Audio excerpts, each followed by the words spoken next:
as we start the session.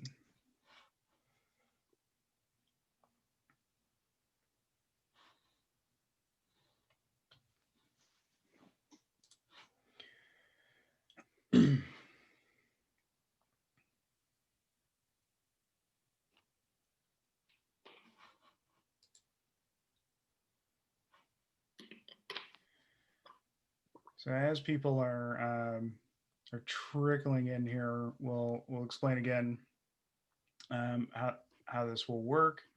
Our presenters will each have 10 minutes. At the end of that 10 minutes, I will let them know their 10 minutes has expired if they're running over. So just to let everyone know that's going to be happening. The way that we'll do questions is that there's a Q&A button at the bottom of your window.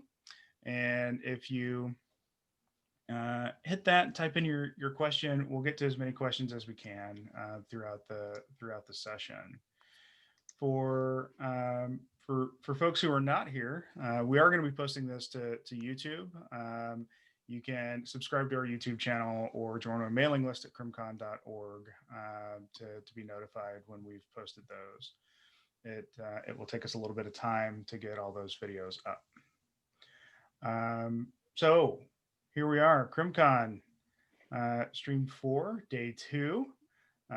This panel is titled Sports and Family, and without any further introduction here, we'll go with the first presenter in the order of the program. Sure.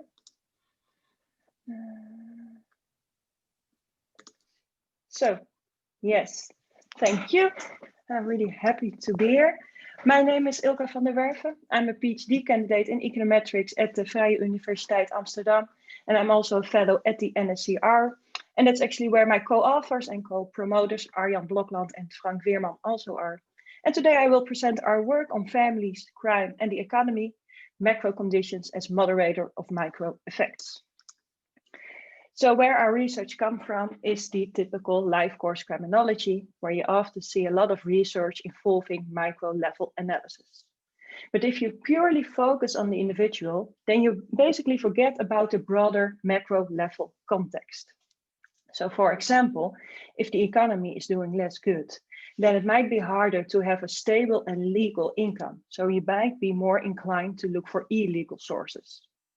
But even though the economy might be more challenging, if you are married at the same time, then having this spouse might be some form of a financial safety net or even a mental safety net. And that's the focus for today. The main research question is marriage a safeguard when experiencing harder economic times? And to visualize where we are after, we have this diagram.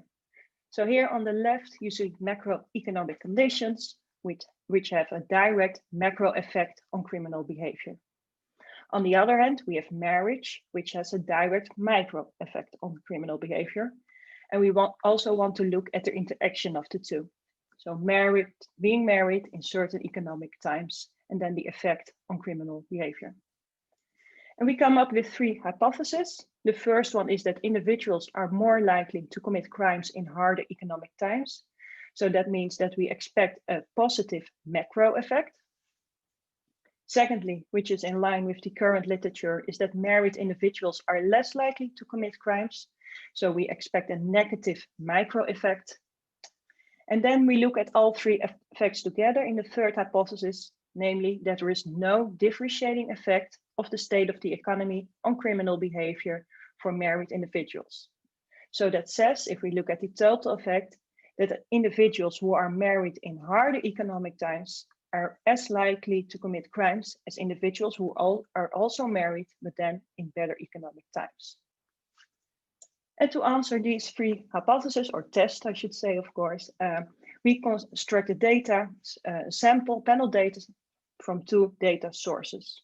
On the one hand, we have our micro level data from the criminal career and life course study at the NSCR, and we enrich this data with macroeconomic data from Statistics Netherlands. And in the end, we have a panel data set that is a representative sample of 4% of all criminal cases tried in 1977, and we add a control group to that, meaning that in the end, we have about 3,000 Dutch young and prime age males. And as said, we enriched this data with macroeconomic data between 1972 and 2006. We collected data on the Dutch unemployment rates and the consumer confidence. And I would like to say a bit more about this macroeconomic data. So in this plot, you see the unemployment rates. And we call this an objective measure of the state of the economy. So the employment rate, that is usually something that you hear in the news, backward looking about how the unemployment was in the last couple of months, for example. And here you see the development of the unemployment rate in the Netherlands between 1972 and 2006. And here in the beginning, you see the two oil crises with its peak in the early 80s. Then the Netherlands had better unemployment training programs.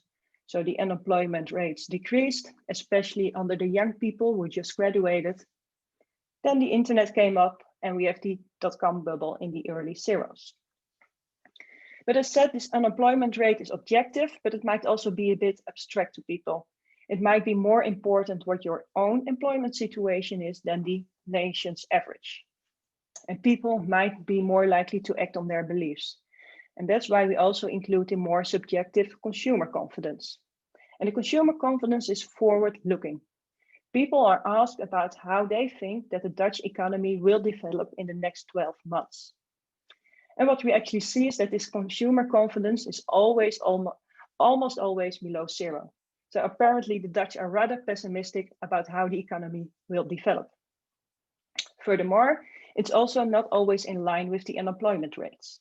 Because if the one goes up, you expect that the other one goes down, and vice versa.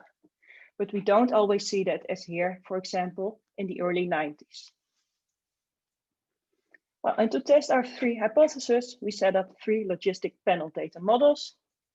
The first one is the pure micro level analysis, where we check for the effect of marriage on crime, so the micro effect. And then we enrich our model by extending it with harder economic times as an explanatory variable. We include it as a main effect, so the direct macro effect, and we include the variable as an interaction effect with marriage.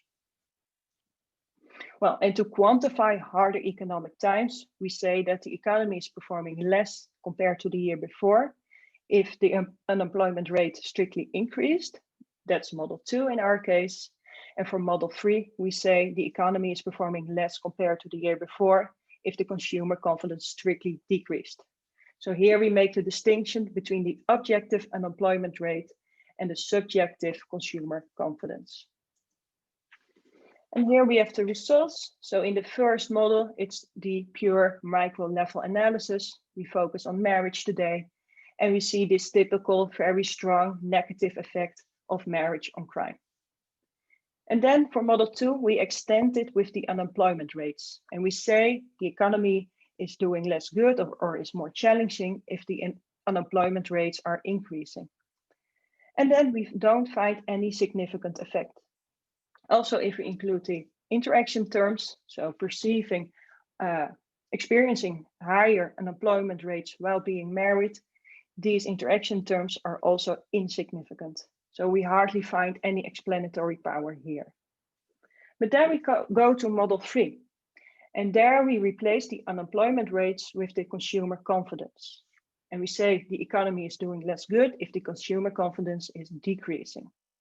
And then we find a very positive, strong effect. So that's completely different than what we just saw when using the unemployment rates.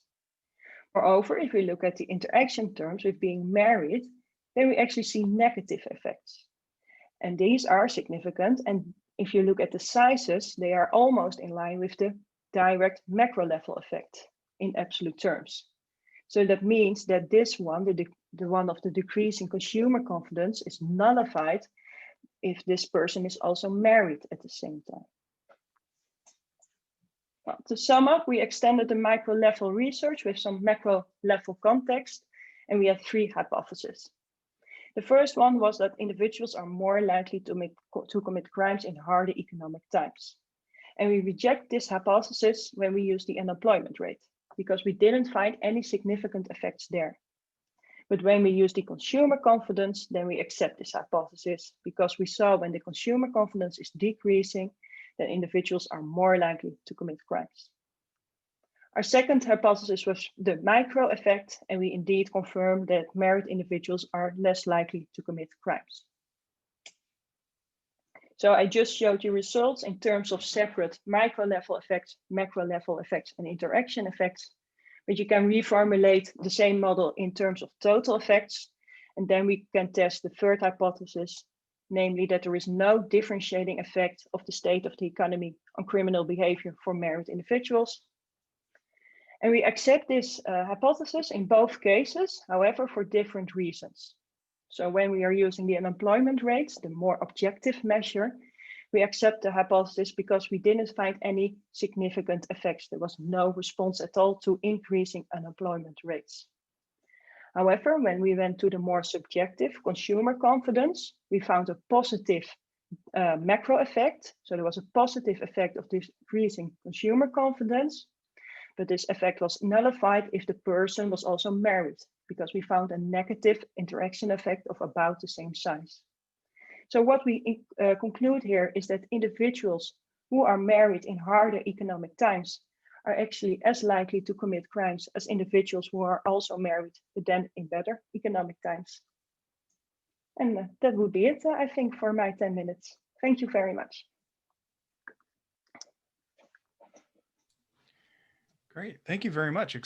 Exactly on time.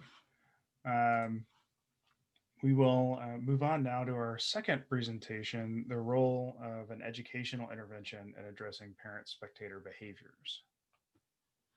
Okay, just one moment. I'm gonna set my timer here.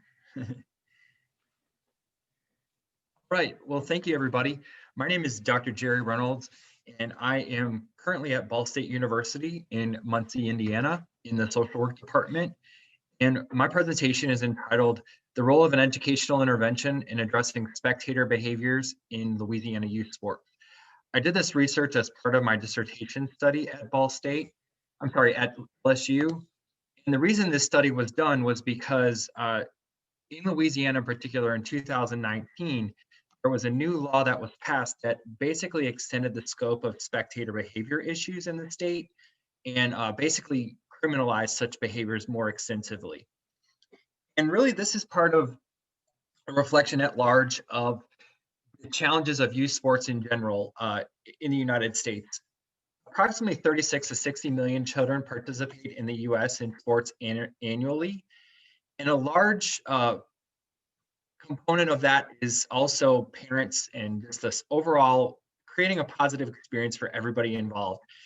And one of the big strategies of US youth sports right now, as designed by the Health and Human Services Department, is to promote positive parent engagement in sideline behaviors.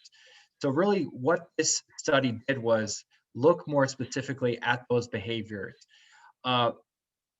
Parents at large are engaging children in sports largely because they want them to improve their mental health, their physical health, learn social skills, and those life lessons. However, when parent spectator behaviors get out of control, there's a lot of gray area because the criminal justice system in the United States simply just loathes this type of behavior.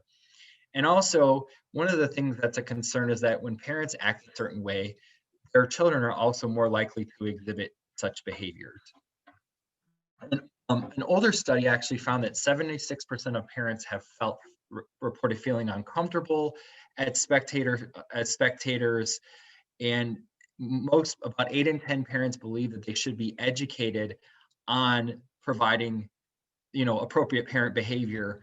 But also the biggest responsibility of this is youth sports organizations. And a lot of times youth sports organizations have difficulties creating such programs more than just having parents sign like a little document that says this is how, sort of outlining behavior expectation. So kind of the research problem that I addressed was kind of multifold. There's really limited studies on spectator behavior and we don't know the prevalence of it, how it occurs, the frequency of it. There's limited intervention to say if we do X, Y, and Z, that behaviors will improve. And also there's very much a limited diversity in research samples that are either rural or urban, and lack diversity in ethnic and racial diversity, economics and such. So basically what I did was in this study, I chose to look more frequently, just look at how did this law play out in Louisiana? Now that they know about this law, will it change their behavior at all?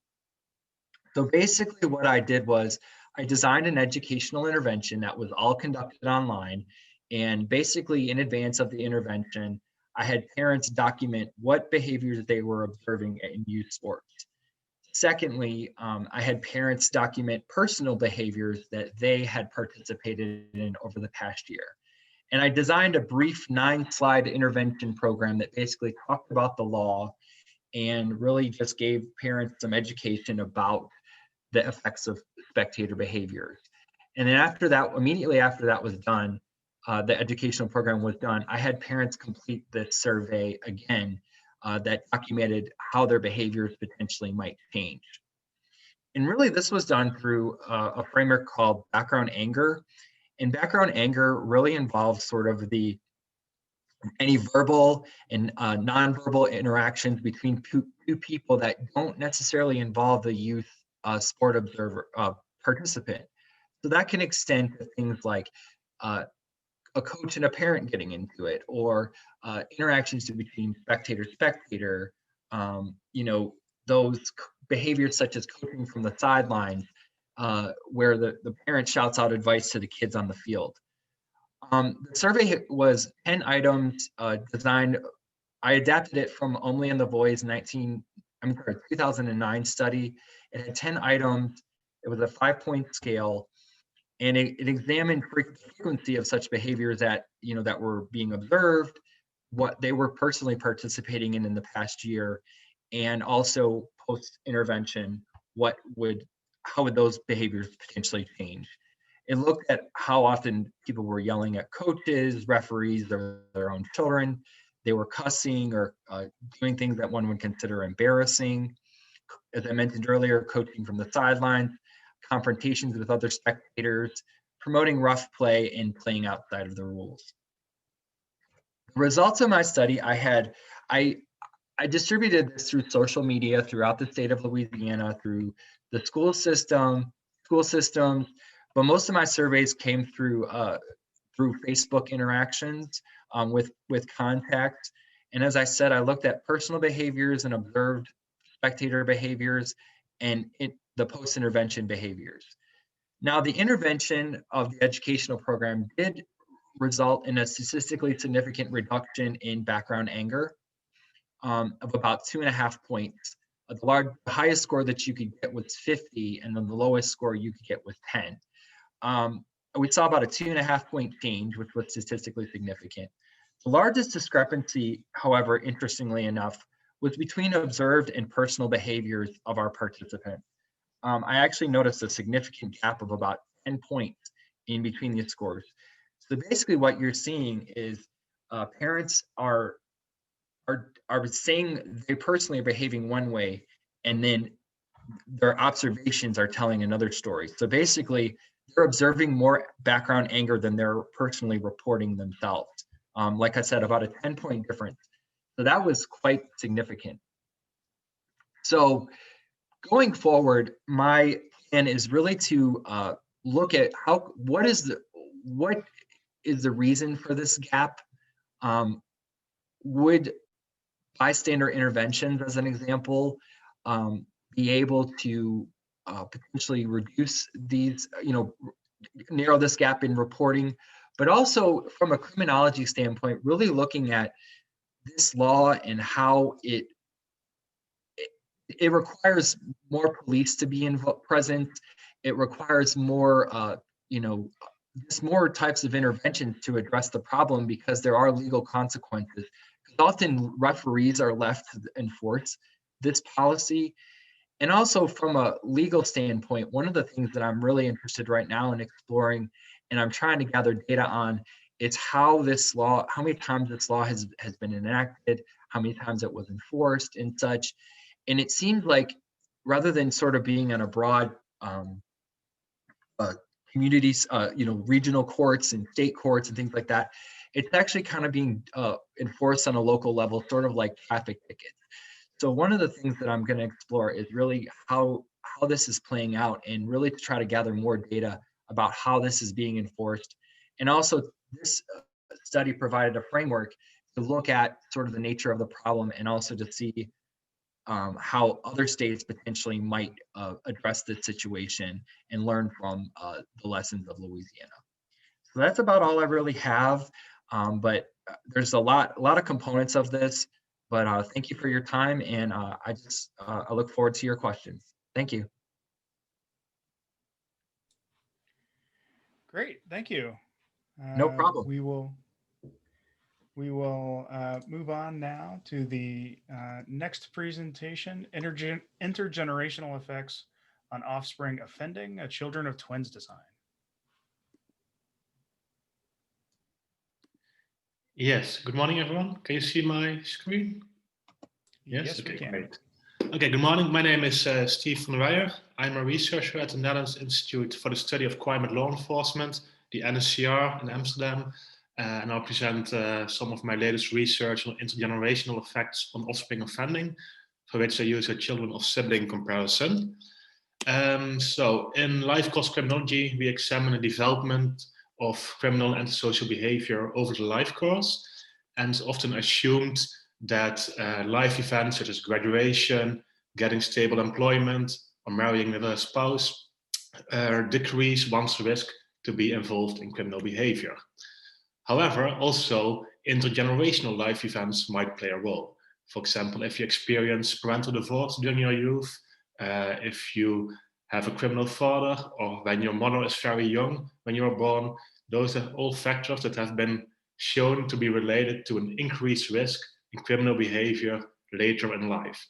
However, we do not know whether these found results reflect causal effects or whether it's just a spurious relationship. And that's because mostly in criminology, we just use standard regression analysis. So a very simple example, we compare, for example, a person who is married with another person who is divorced. And if we then look at the children, we see that the married couple has a non-delinquent child, the divorced couple has a criminal child, then we might conclude from, hey, parental divorce seems to lead to criminal behavior. But of course, you cannot make any causal statements based on such a model, because there might be many more differences between those families next to the parental divorce. They might come from different environments, different communities, different households, might be differences in socioeconomic status, higher educational levels in one family compared to the other, higher household incomes, things like that. Those factors we can measure and include as control variables. So those are usually controlled for. However, there's also the problem of genetic confounding, because if you look at intergenerational associations, you have a parent and a child who share 50% of their genes with each other. And if certain genetic factors are related both to criminal behavior as to the odds to become divorced, then they might be biasing this relationship. In that case, you have genetic confounding, and we do not know whether it's really a causal effect. So one way to deal with this problem of genetic confounding is to use a children of siblings comparison. So again, simple example, if you have one brother who is married and another brother who is divorced, they share 50% of their genes because they're brothers. Now we compare their children who are cousins and therefore share 12.5% of their genes. And if you make a comparison within this pair of cousins, you control for everything that is shared within those families. So you share partly for genetic confounding because they have some genetic similarity. Moreover, we control for all shared environmental factors, whether they are measured or not. So by making a comparison within a family, you control for everything that is shared within that family. So I'm going to use this method in the studies I'm going to present today. And for that, I use a sample of all children who were born in the Netherlands between 1991 and 2001. It sums up to the total sample size of more than 2 million individuals. I use administrative data from Statistics Netherlands, and therefore our dependent variable offspring offending is measured as whether or not a child has been a suspect of a crime between age 12 and 18 during adolescence. Our three main independent variables of interest are the age of the mother at birth, whether or not a father committed a crime during the youth of the child between age 0 and 12, and whether or not the child experienced parental divorce during his or her youth, also between age 0 and 12. Several control variables measured, they are listed here. And in the analysis, I use data, version 16. And the first step is to do a logistic regression analysis among the whole sample of about 2 million individuals. And then the next step is to do a conditional logistic regression in which only pairs of children of discordant siblings are selected. And with discordant siblings, we mean, for example, one sibling is a criminal father, the other is a non-criminal father, and then we compare their children, who are cousins from each other, but are differentially exposed to parental crime. And by comparing within this pair of cousins, we control for everything that is shared between them. So if you look at the results, first, well, these are all preliminary results, it's still work in progress, but if you want the complete models, please send me an email. This is just the main variables. So in a model without control variables, we see that the age of the mother when the child is born is negatively related to criminal behavior of the child.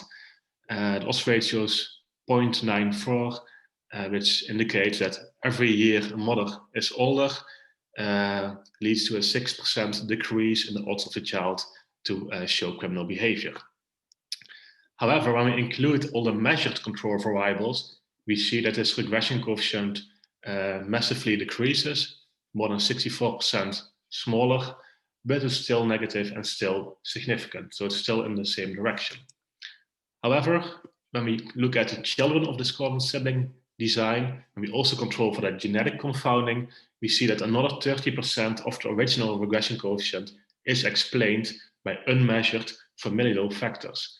And now the regression coefficient is almost 0 and non-significant, which suggests that the relationship between criminal behavior of the child and the age of the mother when the child is born is a spurious relationship rather than a causal effect. Also important to notice that the sample size in this children of discordant sibling design is much lower. As you can see, it's 80,000 compared to 2.1 million in the total sample.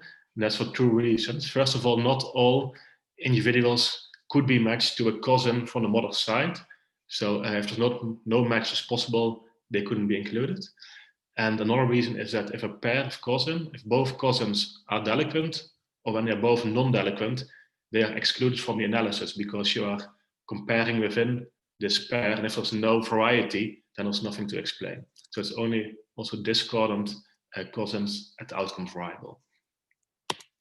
Then if we look at the results for paternal offending, so in line with research on the intergenerational transmission of crime, we see a positive and significant relationship. Odds ratio of 3.2 suggests that if you have a criminal father, you're more than 3 times as likely to become a criminal yourself. But again, almost half of this association could be explained by the measured control variables. And another 20% could be explained by unmeasured familial factors in the children of discordant sibling design. However, now it's still significant. So even after controlling for those unmeasured familial factors, we find a positive and significant relationship. And we see a similar picture if we look at the results of parental divorce. The bivariate model shows that if you have experienced parental divorce, you're more than twice as likely to show criminal behavior during adolescence than those who did not experience parental divorce. But again, for 24%, this regression coefficient could be explained by the included control variables, and another 15% by the unmeasured familial factors. But in the end, it's still significant and positive. So in conclusion, the main conclusion of this presentation is that if you ignore unmeasured family factors, whether they are genetic factors or environmental factors, it leads to the wrong conclusions. Because we did see a relationship between maternal age at birth and offspring offending, but it turned out to be a spurious relationship after taking into account the genetic confounding. And also the effects of paternal offending and parental divorce are overestimated if you do not take into account these genetics effects. And it's also important to mention that we only partially control for genetic confounding, because those cousins only share 12.5% of their genes and their parents only 50% of their genes. So it makes you wonder whether if you could control for all genetic confounding and all unmeasured environmental factors, would there still be a causal effect? I think it's at least a lot smaller than the ones I showed on previous slides. And finally, I showed results for children of sibling design, but for future research it would be interesting to also use a children of twin designs. Because if you compare within children of monozygotic or identical twins, you control for more genetic confounding, because those twins share 100% of their genes and their children share 25% of the genes. So there's more shared and more controlled for in those models. If you have information of both identical and fraternal twins, you could also distinguish to what extent the association is explained by genes or by environment. So let's give you a little bit more information. So that's a nice way to further study this topic in the future. Thank you for your attention, and for any questions, I'm happy to answer them.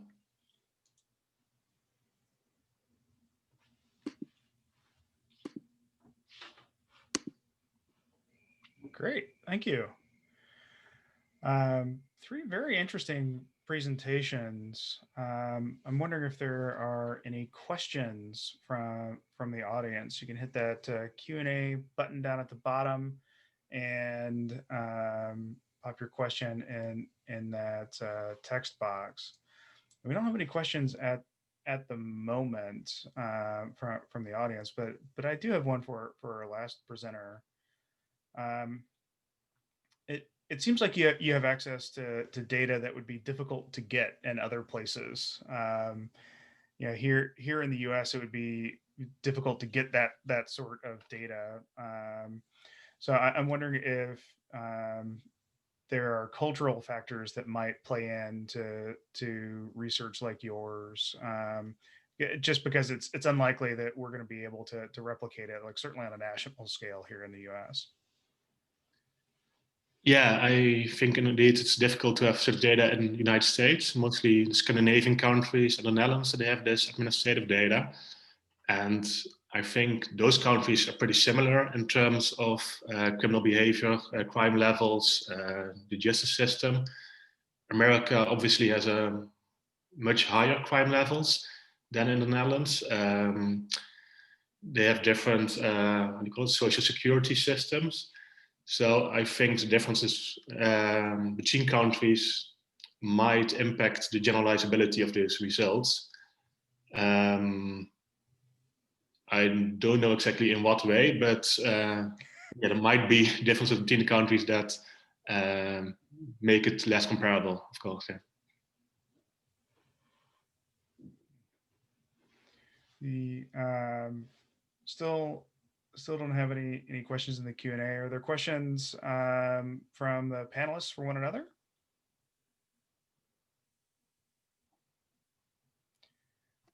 Well, I more or less just have a comment. For both of you, I just found it really fascinating how you're really looking at, first of all, the data sets that you're able to get access to, but also really looking at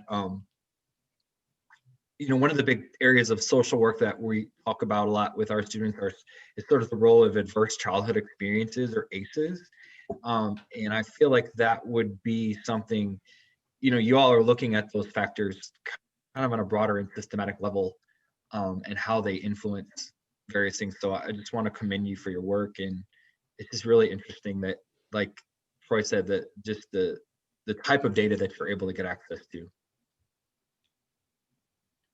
Yeah, thank you. Yeah, that's really an advantage here. Indeed, it's really nice data that we have. Yeah.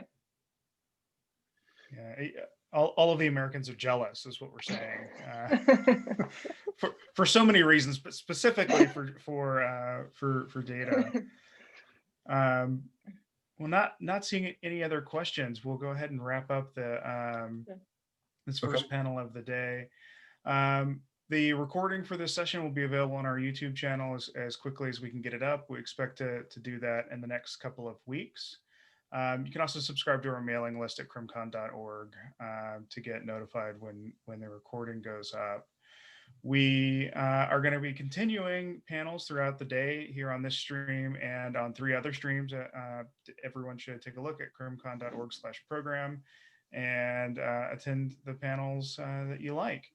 Folks who are hanging out in this stream for the next session, we are going to end this webinar and restart it. So you'll have to rejoin. Thanks so much to our presenters. Very interesting presentations this morning. Thank you. Thank you. Thank you for organizing. Thank you for Nice. everything you've Yeah. done. Have a good day. Yeah. Certainly welcome. All right. Bye. Bye. Bye.